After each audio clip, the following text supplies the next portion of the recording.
ఒకప్పుడు చంపాపుర రాజుకు నీలగిరి రాజుకు మధ్య వైరం వచ్చి ఉభయ దేశాల మధ్య యుద్ధం కలిగే పరిస్థితి ఏర్పడింది.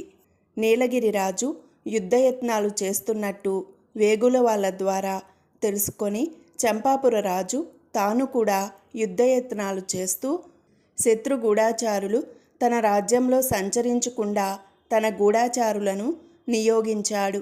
అలాంటి గూఢాచారులలో ఒకడు కూలివాడి వేషంలో బయలుదేరి రాజబాట వెంట నగరం దాటి చాలా దూరం వెళ్ళాడు.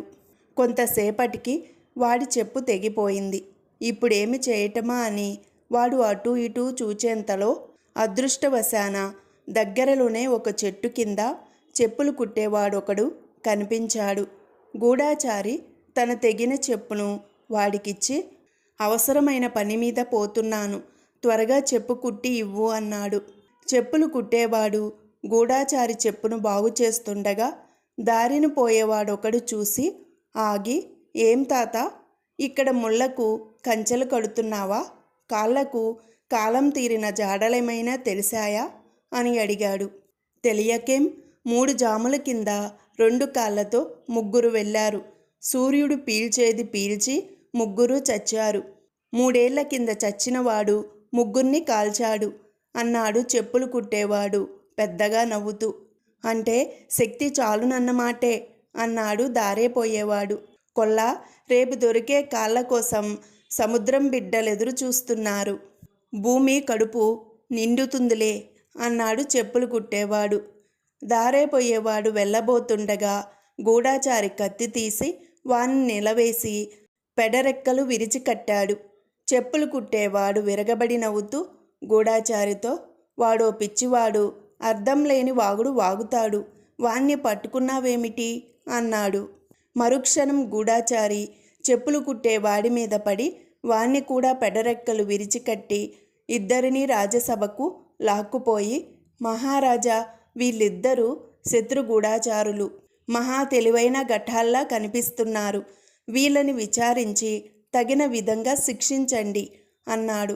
అయితే చెప్పులు కుట్టేవాడు గాని వాడితో మాట్లాడినవాడు కానీ తాము శత్రు గూఢాచారులమని ఒప్పుకోలేదు. తామేదో వేలాకోలపు మాటలాడుకుంటే మారువేషంలో ఉన్నవాడు అనుమానించి తమని పట్టుకొచ్చాడని వాళ్ళన్నారు. మీరాడుకున్న మాటలేమిటని మంత్రి అడిగితే అవి తమకు జ్ఞాపకం కూడా లేవని ఇద్దరూ అమాయకపు మొఖాలు పెట్టారు. అప్పుడు మంత్రి గూఢాచారిని అడిగాడు. గూఢాచారి ఒక్క అక్షరం పొల్లుపోకుండా వాళ్ళ సంభాషణ అంతా చెప్పాడు. అది విని మంత్రి నిర్ఘాంతపోయి తరువాత రాజుతో, మహారాజా, వీడు గొప్ప మేధావి కనుకనే ఇలాంటి ప్రమాదకరమైన శత్రు గూఢాచారులను పట్టుకోగలిగాడు. మన గూఢాచారికి మంచి బహుమానమిచ్చి ఈ ఇద్దరి తలలు వెంటనే తీయించండి అన్నాడు. వీళ్ళ మాటల వల్ల వాళ్ళంత ప్రమాదమైన వాళ్ళని నాకు తోచలేదే అన్నాడు రాజు. ఇంకేం ప్రమాదం కావాలి మహారాజా? రేపు మన సైన్యాలు నడిచే దారి వెంట చెరువులలో వీళ్ళు విషం కలిపారు. ఆ నీరు తాగి ఒక గర్భిణీ స్త్రీ, ఒక బిడ్డ చచ్చారు. రేపు మన సైనికులు కూడా ఆ నీరు తాగి చస్తారని వీళ్ళ అంచనా అన్నాడు మంత్రి. చాలా ఆశ్చర్యంగా ఉంది, కొంచెం వివరించి చెప్పండి, అదంతా వాళ్ళ మాటలలో ఉన్నదా అని రాజు అడిగాడు.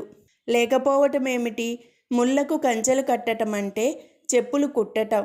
చెప్పులు కుట్టేవాణ్ణి రెండోవాడు గుర్తించి, ఇక్కడ చెప్పులు కుట్టుతున్నావా అని అడిగాడు.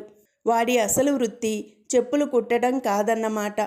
కాళ్లకు కాలం తీరటం అంటే మనుషులు చావటం అన్నమాట. ఎవరైనా చచ్చినట్టు తెలిసిందా అని ఒక గూఢాచారి ప్రశ్న. 2 కాళ్ళ మీద 3 వచ్చారంటే ఒక గర్భిణీ స్త్రీ ఒక బిడ్డను ఎత్తుకొని అటుగా వచ్చిందన్నమాట. సూర్యుడు పీల్చేది అంటే నీరు పీల్చి 3 చచ్చారు అని చెప్పులు కుట్టేవాడు చెప్పాడు.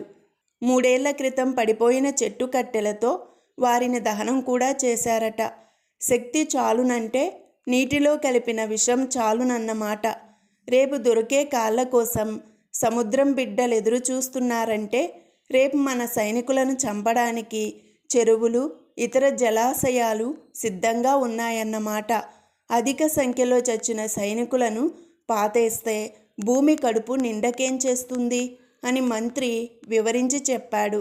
రాజు ఆ శత్రు గూఢాచారులిద్దరికీ శిరచ్ఛేదనం విధించి వారిని పట్టిన తన గూఢాచారికి మంచి బహుమానమిచ్చి ఉద్యోగ హోదా కూడా పెంచాడు.